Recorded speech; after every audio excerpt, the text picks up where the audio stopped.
And good afternoon, Man Hour Nation. Another day closer to the Super Bowl. We're going to talk a little bit about the D. We all love D's. It's all about the D. Let's go deep into our defense and talk about the 49ers Kansas City Chiefs defense. Who has the better defense? Who has better this? Who has better that? Does it really matter at the end of the day? Of course it does. But first, we got to talk. And now, Mike's thoughts. Kansas City Chiefs ex-offensive coordinator and, of course, ex-Commanders offensive coordinator Eric Bieniemy has been spotted in Las Vegas. He has been spotted eating In-N-Out Burger with my man Andy Reid. He has been spotted with the owner or chairman Hunt with the Kansas City Chiefs as well. He has also been spotted hanging out with Patrick Mahomes and Travis Kelce. So, does this mean that Eric Bieniemy is coming back to Kansas City, guys? Does this mean that Eric Bieniemy, the greatest offensive coordinator of all time, is going to come back to the Kansas City Chiefs and Matt Nagy's going to finally get kicked to the curb? Trust me, fans. Trust me. You guys do not want to see my man Eric Bieniemy back in Kansas City. You do not want to see my man EB in Kansas City again.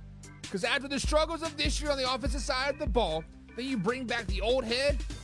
What in the hell could possibly go wrong with that? Matt Nagy, you're on the hot seat, my man. Matt Nagy, you better figure yourself out this Super Bowl. Matt Nagy is gone. Cue that intro. Yeah, ayy, let's go. Hitting that gridiron, we going hard, we running the plays. You know the vibe, only the strong survive. Gotta keep your head in the game. Talking NFL, uncut, straight raw. Steady bringing that sauce. We about to take off, get it hype. This man, our sport talk. Yeah, from the quarterback to the lineman, everybody bringing heat. You don't really wanna try them. Hey, who gon' win? It's a battle of the giants. This show is the flyest. Nobody can deny it. This is Man Hour. Sport Talk. Man Hour. Sport Talk. What team you reppin'? We keep it interesting. Who caught another down? Who got that interception? This is Man Hour. Sport Talk. Man Hour. Sport Talk.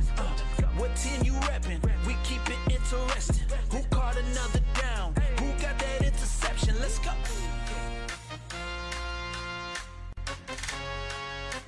And what is up, Man Hour Nation?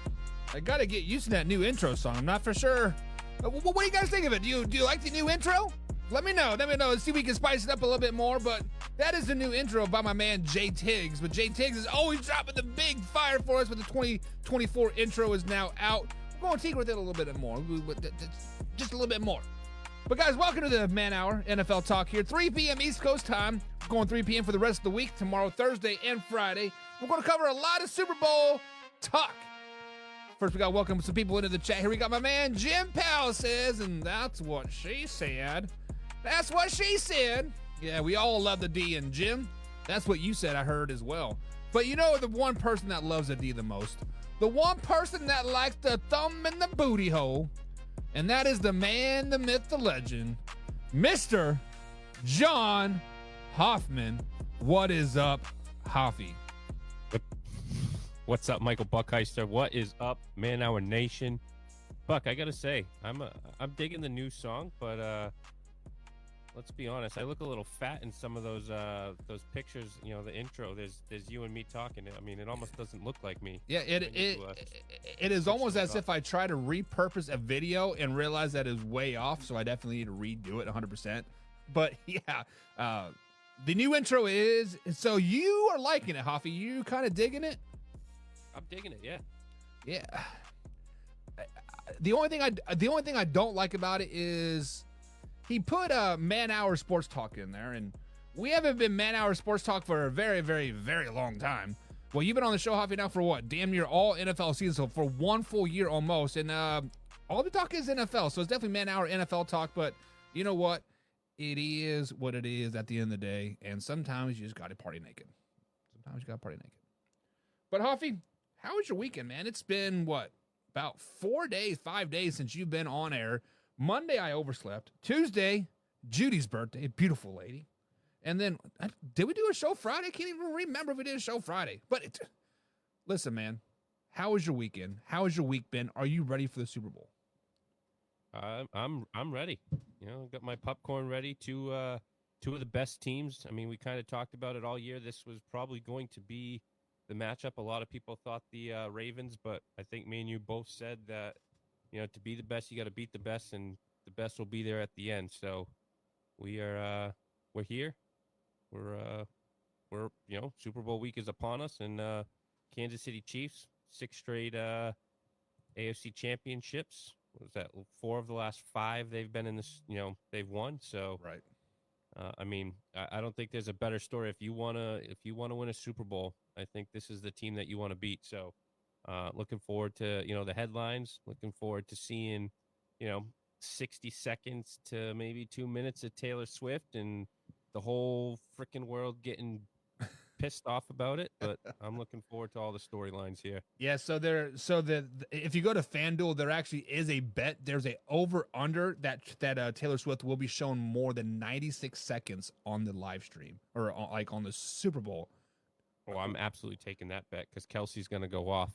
We'll get into our dark horses, but you know, spoiler alert. Damn. But that said, did you see that? I think it was Christian McCaffrey. His wife purchased a suite, and it was like $2 million for the suite. What? Good Lord. That tickets to the Super Bowl are absolutely crazy to me. Like so I work at Ford, and there's a lot of Detroit Lions fans there. And one of my coworkers was a Detroit Lions fan. And he went to the championship game in Santa Clara when they played the San Francisco 49ers, right? And we had plans of going to Vegas that the Chiefs and the Lions were to make it. Not to go to the Super Bowl, but to just go there and hang out and have a grand old time, right? We were looking at tickets last Friday or Thursday, $9,000 for a nosebleed seat tickets, Hoffy. Like, why are they so freaking expensive? So, let me ask you this, Hoffy. Obviously, the Super Bowl is a big spectacle, right? All the big names come out, right? And if you are somebody and got some money, you're going to the Super Bowl. Should the Super Bowl have a home field advantage? Like, so, since the Chiefs are the defending Super Bowl champions, should the AFC get to host the Super Bowl like at said stadium? So this year, could it be at Arrowhead Stadium, and if the 49ers win, like next year it's at the NFC Stadium? Do you think that would be more validity to the NFL if you actually had a home field advantage? Yeah, but I don't know how. I mean, it is at an AFC park. I mean, I believe the Chiefs will have a home field advantage because they own Raiders Nation. So it is a home field as far as I think the Chiefs fans feel. I mean, they did have a hiccup this year against the Raiders, but let's be honest, they absolutely own Las Vegas. It was at Arrowhead though, when they lost, by the way. True, but you know, so I mean, yeah, I don't think it makes a difference because they always do look for a prime destination like a New Orleans, like a Miami, a Tampa Bay, a Las Vegas, you know, looking for, you know, so yeah. I mean, I don't think they'll ever do a Super Bowl in Kansas City. No. I mean, I think the only cold one that they've done besides Minnesota, which was, you know, indoor stadium, was in New Jersey. Because, you know, I could see the Super Bowl being in New York and that being a big seller, but, you know, they take into effect the weather. But yeah, I think that it would be a little feather in the cap to give this Super Bowl team conference the advantage for the following year. I just mean, because like when you look at the NBA championship, right? Of course, there's 7 games, right? Best of 7, and you travel to and from certain stadiums, right? Or their said stadiums. Same thing in baseball. Same thing in hockey.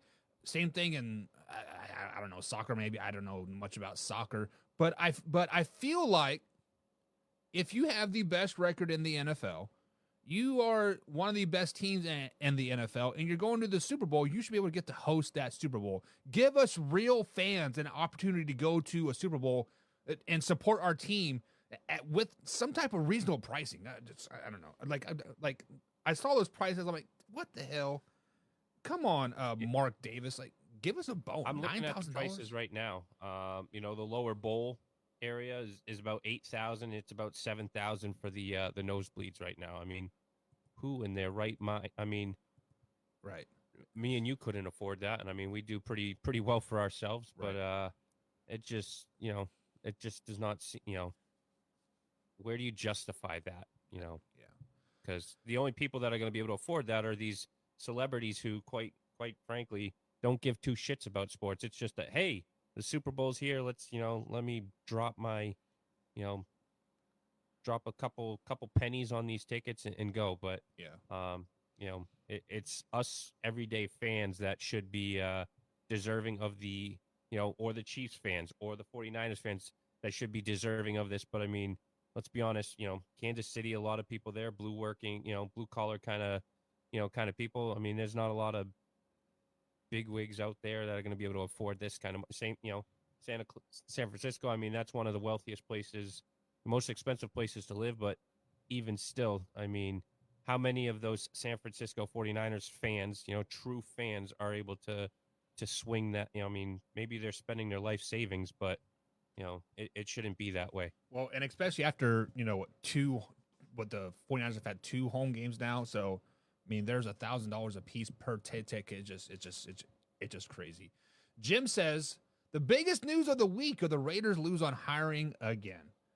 I saw that the Raiders hired the old Packers defensive coordinator, forget his name. Raiders can never get right. Sorry, Jim. Sorry, John. Sorry for all you Raider fans out there, but you guys just cannot get it right. I don't know what it is, but you just can't get it right. But Hoffy, there are certain people that in the NFL world that can get it right, and we're going to be talking about NFL awards tomorrow, obviously, or Friday, after we get the awards out, and be talking about those a little bit. But every year there's a Super Bowl MVP. Somebody that kind of, plays a crazy game.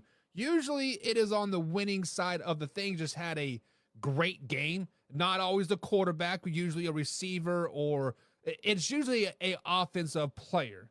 So, Hoffy, me and you were talking about this earlier, and I want to see if there's any dark horse MVPs out there that you can say, you know what, this person has a really good opportunity to win the MVP. And we're not going to throw out names like Patrick Mahomes or Brock Purdy, because the quarterbacks, they're exiled. They're exiled. So, Hoffy, give me 5 potential dark horses that could win the MVP in the Super Bowl. I'm going to start with a 2017 fifth-round pick out of University of Iowa, tight end University. He was named to the Pro Bowl this season, 5th time in his last 6 years. 7 years as a pro now, all-pro honors. Finished 3rd on his team this year with 65 receptions, but 2nd on the club in receiving yards. He had 1,020 yards. Spoiler alert, that was not Travis Kelce. Big play performer, averaged about 15 yards per grab. This year, he did not find the end zone as many times as he has in years prior. Of all of his touchdowns this season, he caught 11 if you include playoffs. 3 of those came against your Dallas Cowgirls. But I'm going to go with George Kittle. I think, he's a tight end that could, be a game changer for the 49ers if the Chiefs decide to try and take out Deebo Samuel and Brandon Ayuk. I think that George Kittle could have a big game and potentially take home Super Bowl MVP. Yeah, George Kittle is a type of player that I have grown to really start to respect a lot the last year and a half or so. There was I want to say it was Jimmy Fallon. Him and Jimmy Fallon went on the streets of San Francisco or Santa Clara, wherever they were at, and very few people actually knew who he was. But he was just a humble, down to earth, fun loving guy. And if he were to win the MVP, I would not be mad about that at all, because I think the Kansas City Chiefs are going to let somebody eat, and I don't want to let CMC eat, and I don't want to let Debo eat, so why not let George Kittle eat? So I definitely can see that. Do you have anybody else on your list? Oh yeah, we'll go. We'll switch side. Not sides of the ball. We'll switch teams.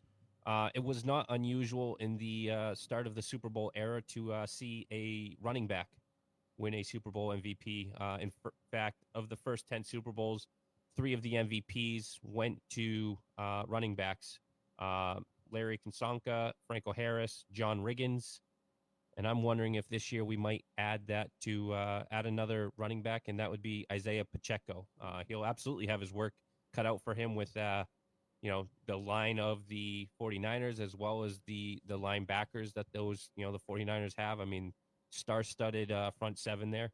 But Isaiah Pacheco, if they, if he can have a big game and take some of the pressure off Patrick Mahomes, we're taking the quarterbacks out of this. So I could see Isaiah Pacheco having a big game. I mean, the 49ers were a top-tier run defense regular season, but they faced off against Aaron Jones, as well as the two-headed monster in Detroit, and they have not fared well this postseason against the run. So Isaiah Pacheco.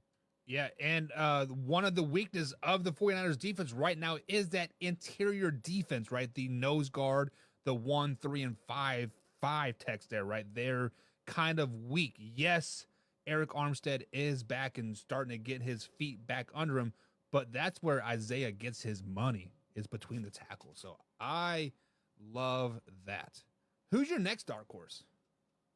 I'll switch sides of the ball now. 11 postseason games. He has 10 sacks, 5 tackles, 1 sack, knocked down a pass, and forced a fumble in the Niners' Super Bowl loss to the Kansas City Chiefs back in 2019. But I think he's going to have to get in the backfield and make Patrick Mahomes' life hell, and that would be Joey Bosa. Joey Bosa. Listen, if Joey Bosa wins Nick Bosa. I'm sorry. Yeah, Nick Bosa. Say, if Nick Bosa wins that MVP, that means he was in the Chiefs' backfield over and over and over again. And that's not good for Kansas City Chiefs. Yes, Patrick Mahomes does well underneath pressure. He can extend plays. But damn, slow it down, baby. Don't get the 49ers fans excited, Hoffy. Who's your next dark horse? Well, to get the 49ers even more excited, quarterbacks have won the award 32 times. I mean, it let's be honest, it usually goes to the quarterback. I mean, we see it with the MVP. It doesn't matter. Tyreek Hill had the year that he had, but we were still talking about it potentially going to Tua instead of him. But second on the list of MVP awards would be wide receivers. So I'm going to go out on my sword here and say Deebo Samuel would be the wide receiver that would get it. I think he would be the first wide receiver to win it since Cooper Kupp won it, actually. So Cooper Kupp and Julian Edelman are the last 2 that have won it, but Deebo Samuel. Wow. I don't know what Deebo's health is by any stretch of the imagination. Obviously, he's had, a week to prepare to get that shoulder back in health. So I'd assume he is good. Obviously, he did carry the San Francisco 49ers a lot in that second half. The first 3 or 4 plays of the second half were to him, middle slant, and let him run the ball. So I don't think that is a reach at all, Hoffy. Deebo is definitely the keys to the ignition on the San Francisco 49ers sideline. There's also another key to ignition over there as well, in the name of CMC. I have not heard you say his name as a potential MVP. Could he be a potential dark horse MVP? Yeah, the last 2 that I have would be 1A and 1B, I guess you would say, and that's one from each team. And I think each one of these, besides the quarterbacks, are, let's say these two players are the keys to the ignition. We'll say, they're the keys to Brock Purdy and Patrick Mahomes, and that's going to be CMC for the 49ers. I mean, he's just, your Swiss Army knife when it comes to playing that wide receiver role, coming out of the backfield. He can run for power. He can make you miss. I mean, he's that dog. And another dog, that's going to be Travis Kelce and the tight end for the Chiefs. So I am going to say that if it is not a quarterback to win the MVP, and we're looking at one from the Chiefs or one from the 49ers, the most likely Super Bowl MVPs are going to be either Travis Kelce or Christian McCaffrey. And and the betting odds are with you on that. Patrick Mahomes is plus 100. Brock Purdy is plus 120. And then you have tied for third. You have CMC, Travis Kelce, and Debo all at plus 180. So the Vegas odds are kind of in your favor as well by picking those dark horses. But I'm going to give you guys a dark horse that many people are not thinking of. This particular player has been on IR for 8, 9, 10 weeks, I believe it is, but he has been activated, and that is Jerick McKinnon. Jerick McKinnon, running back for the Kansas City Chiefs, basically won the Chiefs the Super Bowl last season by not scoring, by not doing one particular thing. It was being the smartest man on the field, and that is when he slid himself down about the 3-yard line to basically seal that win for the Kansas City Chiefs last year to win over the Philadelphia Eagles. And I feel like the football gods are going to shine down on Jerick McKinnon this particular game. They're going to shine down on him. They have activated him from the IR. They are going to let him eat over and over and over because Jay Pacheco is going to be keyed. Let's just be honest. He is going to be keyed. The 49ers defense do not want to let him get hot because he is the little firecracker for that Kansas City Chiefs offense. He gets going and he explodes. The rest of the team follows. Jerick McKinnon is just as explosive. He is just as wiry. He is just as, right? He has in him. So my dark horse would be Jerick McKinnon on the Kansas City Chiefs side of the ball. And on the 49ers, my dark horse hockey, you have not said anything about Elijah Mitchell. Mr. Elijah Mitchell, the second fiddle to CMC, he is not going to win the MVP whatsoever. Because if he is playing an extended period of like snaps, that means CMC has probably gone down. But I like a little Brandon Ayuk. I think Brandon Ayuk is the unsung hero for the San Francisco 49ers. Well, he's in his third or fourth season with the 49ers, drafted from them, and he has been overshadowed by CMC, by George Kittle, by Debo, by the whole Brock Purdy saga. Brandon Ayuk quietly has good game after good game after good game. At some point, he is going to break out, and he is going to have a great game. Now, I don't want it to be this game, but if it is, I would not be disappointed whatsoever. So those are my two dark horses as far as winning MVP. And my man Drew over here on the YouTube chat says, don't forget about Chris Jones. Playoff Chris Jones is much like playoff Patrick Mahomes. Very, very, very good. Hoffy, do you see Chris Jones having a good game, or do you think the San Francisco 49ers offense is going to be like, you know what, Chris Jones is not going to beat us? I think they're going to find a way to, if the Chiefs are smart, they're going to, line Chris Jones up in different spots.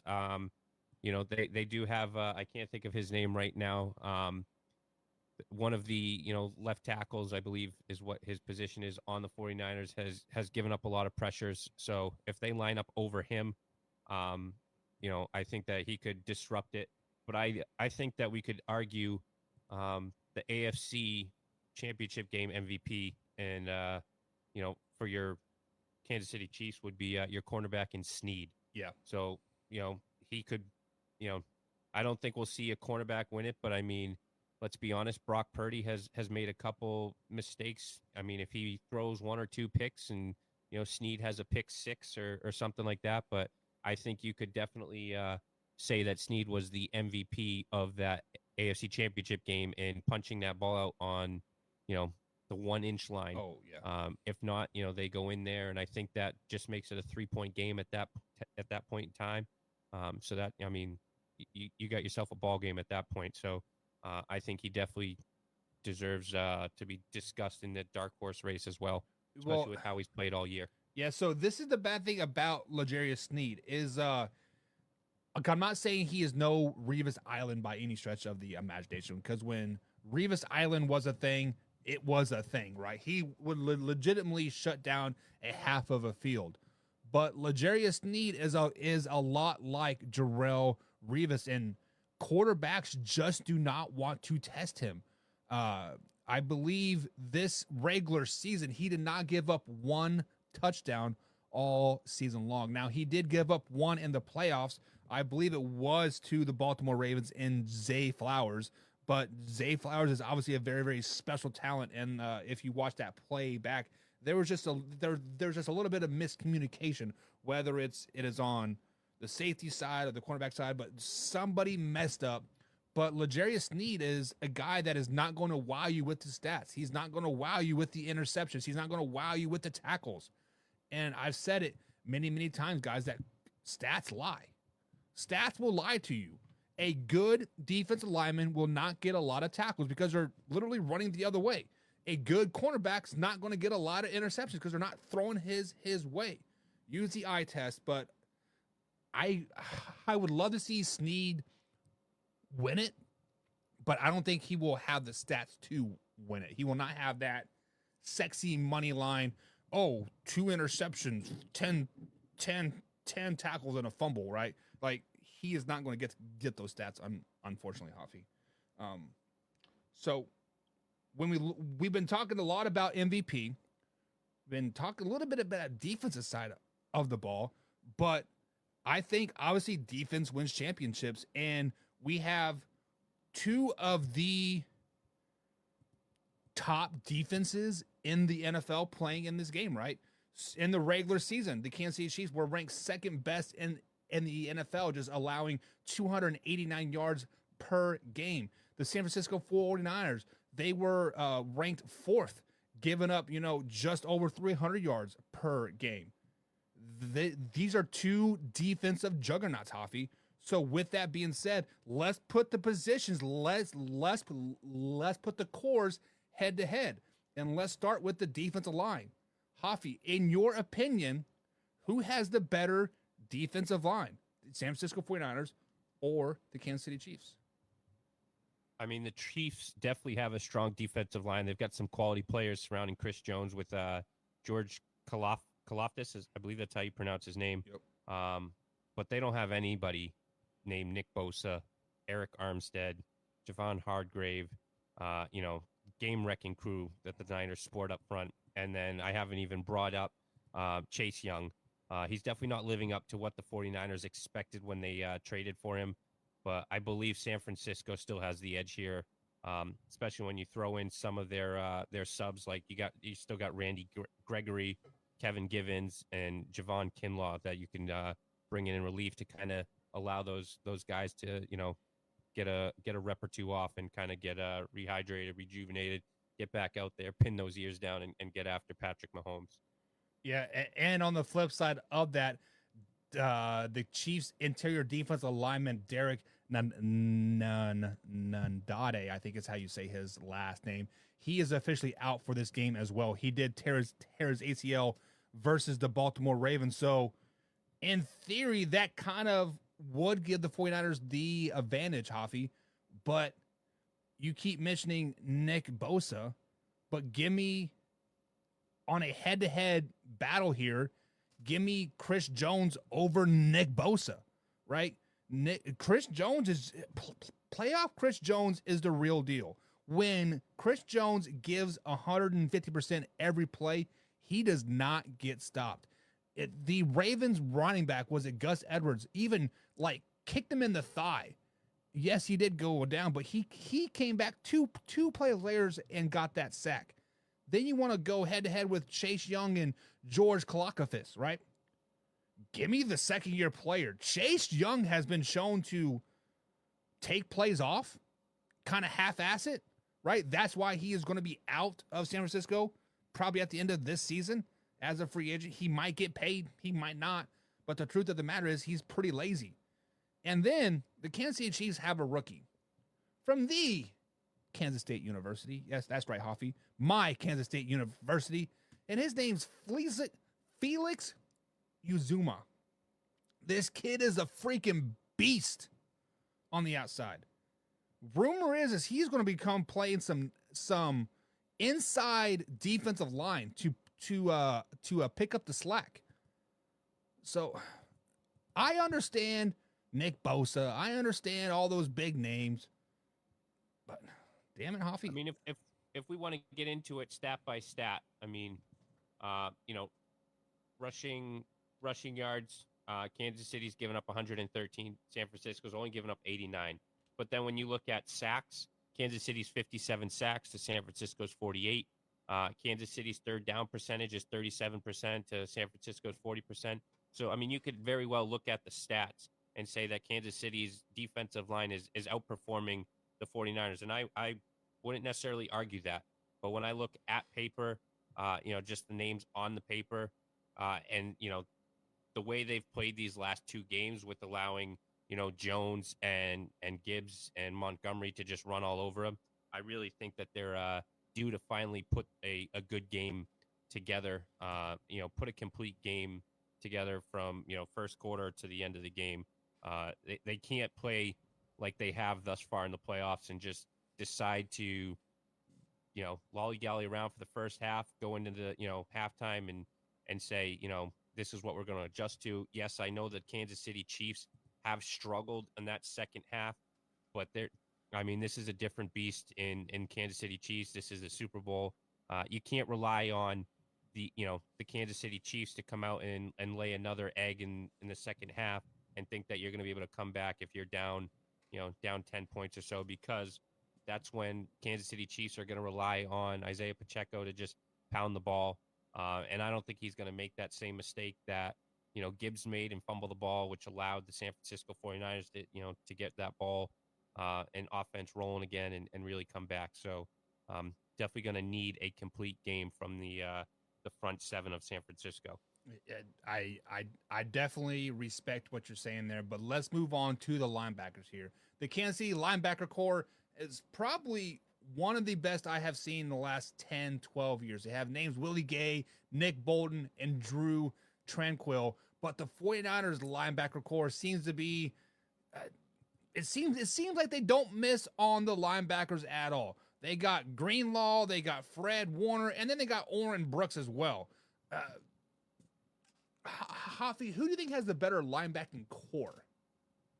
I mean, the San Francisco 49ers and the Kansas City Chiefs, I mean, they're two vastly different linebacking groups in different ways, in the fact that San Francisco has a pair of absolute studly superstars, probably the best linebacker in football, and then you have Dre Greenlaw. But Kansas City has a group of role players who, each has their own niche, you can say. They roll well with the superstars. I mean, yeah, the superstars have the advantage as far as on paper, but the way these linebackers in Kansas City work together in concert, in unity together, is pretty impressive. But I still think that you got to give the advantage to the two superstars that the 49ers have. Yeah, and then one of the good things about the Kansas City Chiefs linebacking core is they get to run free a lot.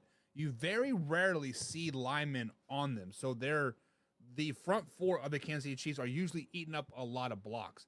And it seems to me like a lot of tight ends get chippy on Greenlaw and like in Brooks, right?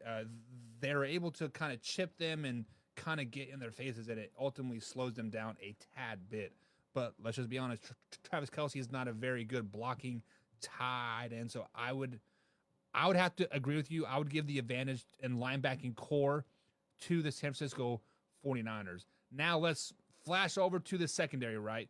The 49ers have Ward, right? A very, very, very good cornerback. Do not get it twisted. This guy is very, very good. He did spend 4 seasons in the Kansas City Chiefs, but he is now on the rival. It is what it is. But on the Chiefs' defensive side of the ball and the secondary, we spoken about him, a potential MVP, L'Jarius Sneed. Who has the better secondary, Hoffy, the Kansas City Chiefs or the San Francisco 49ers? I mean, if we're talking the last Super Bowl, I think we would give the advantage to the 49ers and what they had going in the last Super Bowl. But we're talking about this Sunday Super Bowl. I mean, like I said, the Niners had the edge the last time around. Even with Ward now on the other side and with the 49ers, I still think Kansas City has the deeper, more reliable group of defensive backs this time around. They have Sneed and Trent McDuffie. They're both a 1-2 lockdown duo. And not to mention Justin Reed and Mike Edwards have been terrific, especially up the middle. Then they got role players, Joshua Williams, Jalen Watson, Deion Bush. They've all stepped up. San Francisco's defensive backs are good, but we've seen teams pick on Ambry Thomas at times this year, and I think that's something Mahomes is going to take advantage of. And then injuries that force, Lenore, back outside from playing in the slot position, which is where he's more comfortable. Brings Isaiah Oliver onto the field. That could, I think there's a lot of weaknesses on this 49ers secondary that Patrick Mahomes can and will take advantage of this Sunday. So I'm going to go with the Kansas City Chiefs as having the better core as far as secondary. Yeah, and just like we said about interior defense of linemen, of how stats lie, and the secondary stats lie as well. I don't think Ward is going to get tested by Patrick Mahomes very often in this game. Sneed is not going to get tested very often in this game. So it is going to come down to the other side of the ball. It is going to come down to the, quote, role players. And I think the Kansas City Chiefs do have the better role players of the duo. So, Hoffy, you think the 49ers have the better defensive line, the better linebacking core, but the Chiefs do have the better secondary. So overall, who do you think has the better defense? I mean, if we look at, what these teams like to do on offense, Patrick Mahomes, they like to throw the ball. I mean, one of the best in the game, if not, I mean, definitely in the game right now and right there behind, Montana and Tom Brady, are in that argument as one of the best of all time to do it. Brock Purdy and what this offense likes to do. Yes, I know they like to use CMC in the backfield and run the ball, but let's be honest. I mean, him running the ball sets up their play action pass and such.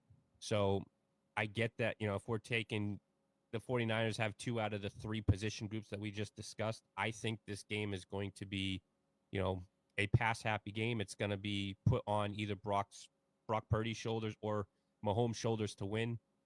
I'm going to take the Kansas City Chiefs because I think that their secondary is better, and I think the secondary is going to be that piece of defense wins championships that is going to be what needs to get the job done. I mean, both have the offensive line, both have linebackers, so it's going to come down to the secondary, and I really think that the San Francisco 49ers secondary can be had more so than what the Kansas City Chiefs secondary can be had for. So I'm gonna rely on the Kansas. If I'm picking a defense, I'm taking the Kansas City Chiefs. Well, you are speaking to the choir here, man, and you are forgetting a very, very big key to the defense, and that is Steve Spagnuolo. Spags has been there and done that. He has had Kansas City Chiefs defense playing top notch all season long. Steve Wilks, the 49ers first year defensive coordinator, he has never been in this spot. He has never been in the Super Bowl. He has never gone up a team like the Kansas City Chiefs. Yes, I can say that because I think the Kansas City Chiefs right now are the best team in the NFL, the hottest team in the NFL. They've beaten the best, so you can put them as the best, right? But Steve Spagnuolo is going to have a defense to lock down the the San Francisco 49ers offense. You can have a bunch of mid-range role players. Spags is going to get the team right. The Spags is going to put in that game plan, that scouting, the tendencies, and he is going to nail it. I don't expect CMC to go off. I don't expect Debo Samuel to go off. I expect Steve Spagnuolo and the Kansas City Chiefs make Brock Purdy beat them, and I don't think Brock Purdy has it in him to beat the Kansas City Chiefs. I think the X factor is the coaching in this aspect, and that's Steve Spagnuolo. So I do think this kid, I actually think the 49ers do have the better defense, Hoffy, on paper. When you look at paper, we look at the stats, I think the 49ers do have the better defense, but I think the X factor and Steve Spagnuolo puts the Chiefs over the top. Do you think Steve Wilk can not shit the bed? Yeah, I mean, I think he's a solid defensive coordinator, but yeah, I mean, if we're just, I mean, look at what happened in the NFC Championship game. I mean, they got absolutely, boat raced in that first half. They didn't look good, against the Packers for much of that game. Whereas Kansas City Chiefs have gone up against, the hottest team in the NFL in the second half of the season in the Buffalo Bills at Buffalo and took care of business. Had a great game plan set up to limit Josh Allen, take Stephon Diggs out of that game. And then, what they did against, the two-time, alleged two-time MVP in Jackson and that, that offense. And then, not to mention what that offense was able to do against that number one defense, which we can argue is better than both teams' defense. So, yeah, I'm going to go with the Kansas City Chiefs because they were, just look at what they've put on, on paper, on film versus what this, San Francisco 49ers defense has put on film over the playoffs. Yeah, we did see the Ravens defense absolutely destroy the 49ers. What was week 12, week 13, I think it was. 4 turnovers, all in the first half, I think, right? They had definitely Brock Purdy rattled, and the Ravens were all about it. And I think the Kansas City Chiefs are going to kind of mimic that game plan and try to put pressure on Brock Purdy because that's the way you beat them 100%. But, guys, that is going to be it for today's show. Tomorrow we're going to do offense, a little bit of the same thing. But you know what, Hoffy? We got to do a little bit of Factor Craft. We're going to do Factor Craft Thursday. We're going to bring it in. Hopefully my studio is put together so we can be back on camera for all the people to see your beautiful face and me. With that being said, send us out, big guy.